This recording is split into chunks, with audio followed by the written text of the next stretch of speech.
Assalamualaikum warahmatullahi wabarakatuh. Selamat pagi anak-anak semua. Jadi semoga hari ini kalian tetap sehat, semangat. Dan hari ini kita akan membahas materi tentang teorema Pitagoras. Kita langsung saja ke materi ya. Teorema Pitagoras bunyinya, pada segitiga siku-siku berlaku kuadrat sisi terpanjang sama dengan jumlah kuadrat kedua sisi lainnya. Yang perlu kalian perhatikan, teorema Pitagoras ini hanya berlaku pada segitiga siku-siku. Selain segitiga siku-siku maka tidak berlaku. Kemudian yang harus kalian perhatikan bunyinya adalah kuadrat sisi terpanjang. Berarti artinya kalian harus mengerti tentang apa itu kuadrat. Bu Aini ingatkan bahwa misalkan ada 2 kuadrat, artinya 2 pangkat 2. 2 pangkat 2 itu artinya 2 kali 2 sama dengan 4. Kalau misalkan nanti ada 4 pangkat 2, berarti 4 dikali 4 sama dengan 16. Seperti itu, kalian harus mengingat ini. Kemudian jumlah kuadrat sisi lainnya berarti ada 2 sisi. Karena di segitiga siku-siku ada 3 sisi. 2 sisi lainnya selain sisi terpanjang itu dijumlahkan.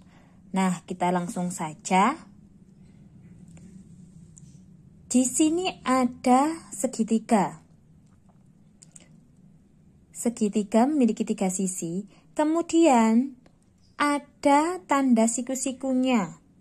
Artinya dia merupakan segitiga siku-siku dan di sini berlaku teorema Pitagoras. Yang perlu kalian ingat, sisi terpanjang adalah sisi di depan sudut siku-siku. Jika sudutnya ada di sini, berarti di depannya ini. Kita tandai dengan A, ini merupakan sisi terpanjang. Sesuai dengan teorema bahwa kuadrat sisi terpanjang ini berarti A ini dikuadratkan, oke, A kuadrat. Sama dengan jumlah kuadrat kedua sisi lainnya. Kedua sisi lainnya selain A adalah B dan C. Berarti B-nya dikuadratkan ditambah, karena di sini ada tulisannya jumlah ya. Maka ditambah dengan C kuadrat. Ini merupakan teorema Pitagoras. Kuadrat sisi terpanjang A kuadrat sama dengan jumlah kuadrat sisi lainnya B kuadrat plus C kuadrat. Nah, nanti untuk mencari B-nya, B kuadrat berarti A kuadrat dikurangi C kuadrat. Untuk mencari C kuadrat, A kuadrat dikurangi B kuadrat. Oke. Bagaimana jika segitiga siku-sikunya miring seperti ini? Kalau tegak seperti ini kan gampang. Tetap kita perhatikan adalah di mana sudut siku-sikunya. Kalau sudut siku-sikunya di sini, maka di depan sudut ini merupakan sisi terpanjang. Berarti sisi terpanjangnya adalah AB. Maka AB kuadrat, kuadrat sisi terpanjang sama dengan jumlah kuadrat sisi lainnya. Berarti AC kuadrat ditambah dengan BC kuadrat. Teorema Pitagoras pada segitiga ini, AB kuadrat sama dengan BC kuadrat ditambah dengan AC kuadrat. Sedangkan untuk mencari AC berarti kuadrat sisi terpanjang dikurangi BC kuadrat. AC kuadrat sama dengan AB kuadrat kurangi BC kuadrat. Begitu juga dengan BC kuadrat sama dengan AC kuadrat min AB kuadrat. Oke. Ada juga segitiga yang bentuknya ternyata seperti ini, sama. Kita lihat sudutnya, sudut siku-sikunya ternyata di sini, di F. Berarti kita tarik garis, sisi terpanjangnya adalah DE. Maka DE kuadrat sama dengan DF kuadrat ditambah FE kuadrat. Untuk mencari DF kuadrat berarti DE kuadrat kurangi FE kuadrat. Begitu juga FE kuadrat sama dengan DE kuadrat min DF kuadrat. Oke, seperti ini. Kita langsung ke contoh penerapannya dalam soal. Oke, kalian bisa ke sini. Diketahui segitiga siku-siku seperti gambar. Oke, otomatis kalau di sini sudut siku-sikunya di sini ya nak ya. Berarti sisi terpanjangnya adalah 13. Berdasarkan teorema Pythagoras diperoleh AB kuadrat. AB kuadrat berarti kan dia sisi yang pendek karena sisi terpanjangnya adalah 13 cm. Berarti AB kuadrat sama dengan AC kuadrat min BC kuadrat. Sama dengan 13 kuadrat min 5 kuadrat sama dengan 169 kurangi 25 sama dengan 144. Ini adalah AB kuadrat. Kita akan mencari AB. Untuk mencari AB kita akarkan 144 sama dengan 12 cm. Oke, Bu Aini akan memberikan contoh lainnya ya. Ada sebuah segitiga siku-siku. Oke. Di sini AB C. Ini sudut siku-sikunya. Kemudian di sini 10, di sini 8. Pertanyaannya, dengan teorema Pythagoras tentukan AC. Maka cara menjawabnya adalah kembalilah pada teorema Pythagoras, di mana bunyi teorema Pythagoras adalah kuadrat sisi terpanjang di depan segitik sudut siku-siku 10, berarti kita kembalikan ke rumus asalnya dulu. AB kuadrat, di sini kan sisi terpanjang, sama dengan jumlah AC kuadrat ditambah BC kuadrat. Nah, di sini kita tulis dulu. Oh, AB-nya 10, berarti 10 kuadrat. AC-nya, ini yang ditanyakan, tetap kita tulis. Ditambah BC. BC ada ya, BC 8, berarti 8 kuadrat. Di sini 10 kuadrat 100. AC kuadratnya tetap 8 kuadrat 64. Kemudian sesuai ilmu aljabar kita bisa mengubahnya menjadi seperti ini. 100-nya tetap. Ini 64 kita bisa kurangi dengan 64 sehingga di sini kurangi 64. 100 kurangi 64 36 sama dengan AC kuadrat. AC kuadrat sama dengan 36. Maka AC sama dengan akar dari 36. Akar dari 36 berarti berapa kali berapa hasilnya 36? Berapa kali berapa hasilnya 36? Angkanya harus angka yang sama. Maka kita temukan 6 kali 6 sama dengan 36. Maka AC-nya sama dengan 6. Oke, ketemu AC. Seperti ini. Contoh lain. Di sini Bu Aini punya segitiga siku-siku. Di sini sisinya 3, di sini sisinya 4. Ini ABC. Sesuai dengan teorema Pythagoras, di sini yang ditanyakan adalah AC lagi. Di sini AC. Sesuai teorema Pythagoras adalah kuadrat sisi terpanjang AC kuadrat sama dengan AB kuadrat plus BC kuadrat.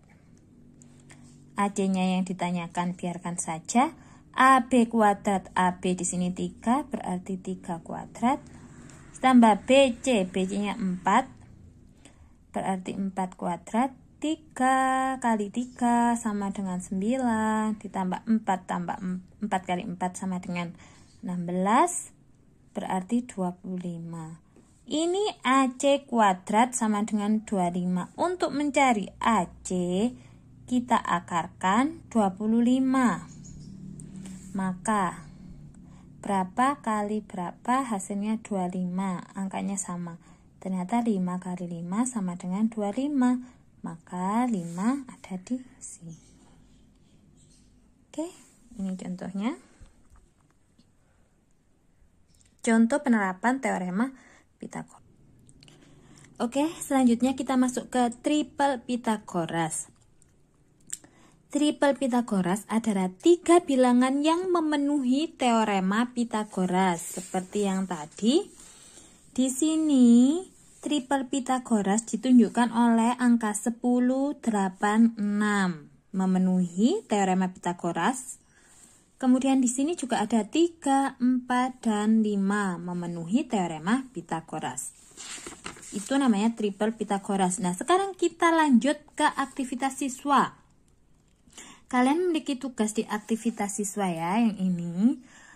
Bu Aini akan memberikan cara bagaimana mengerjakan aktivitasnya. Kita mulai dari nomor 1.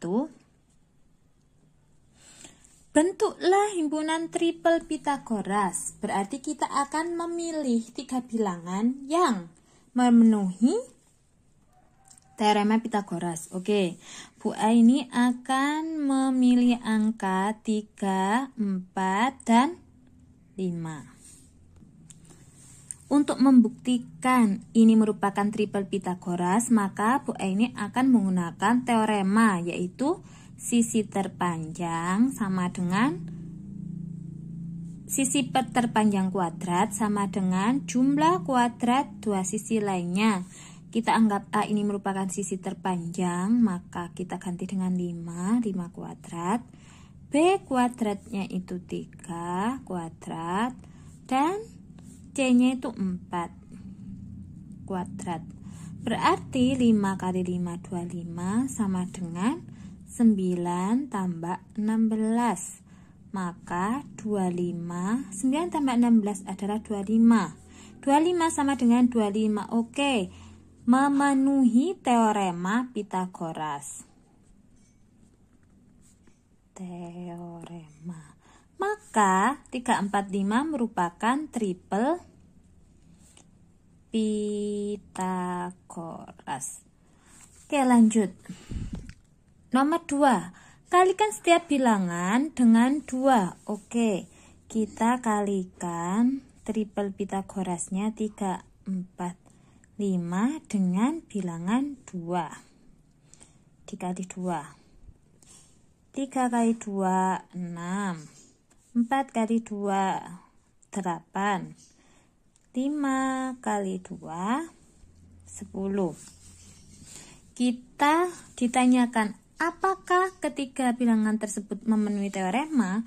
Kita gunakan cara seperti ini. Berarti A kuadrat sama dengan B kuadrat plus C kuadrat. 10 kuadrat sama dengan 6 kuadrat plus 8 kuadrat. 100 sama dengan 36 plus 64 sama dengan 100. 100. Benar, berarti ini memenuhi teorema. Lanjut, nomor 3. Kalikan dengan bilangan 3. 3, 4, 5. Kita kalikan dengan 3. 3 kali 3, 9. 4 kali 3, 12. 5 kali 3, 15. Oke, kita buktikan. Dengan teorema A kuadrat sama dengan B kuadrat plus C kuadrat. 15 kuadrat sama dengan 9 kuadrat plus 12 kuadrat. 2, 2, 5 sama dengan 81 tambah 1, 4, 4. 2, 2, 5 sama dengan 2, 2, 5 memenuhi teorema Pythagoras. Lanjut. Kalikan dengan 4. Kalikan dengan 4 berarti 3, 4, 5. Kita kalikan dengan 4. 3 dikali 4 12, 4 kali 4 16, 5 kali 4 20. Dengan teorema kita buktikan lagi. 20 kuadrat sama dengan 12 kuadrat plus 16 kuadrat. 400 sama dengan 144 tambah 256. 400 sama dengan 400. Memenuhi teorema Pythagoras. Buatlah kesimpulan dari bilangan-bilangan tersebut. Setelah kita lihat, ternyata apabila sebuah triple Pythagoras dikalikan dengan angka yang sama masing-masing bilangannya, ketiga bilangannya akan membentuk triple Pythagoras yang lain. Tinggal kalian tulis di sini kesimpulan. Oke. Itu saja tentang teorema Pythagoras. Kesimpulannya, teorema Pythagoras berbunyi bahwa pada segitiga siku-siku, hanya segitiga siku-siku, bukan segitiga yang lain, berlaku kuadrat sisi terpanjang merupakan jumlah kuadrat dari sisi-sisi yang lainnya. Kemudian untuk triple Pythagoras adalah 3 bilangan yang memenuhi teorema Pythagoras. Selanjutnya yang merupakan kesimpulan dari aktivitas bahwa apabila ada sebuah triple Pythagoras, masing-masing bilangannya dikalikan dengan angka yang sama, maka akan membentuk triple Pythagoras yang lain. Itu saja. Terima kasih. Assalamualaikum warahmatullahi wabarakatuh. Tetap semangat belajar, jaga kesehatan.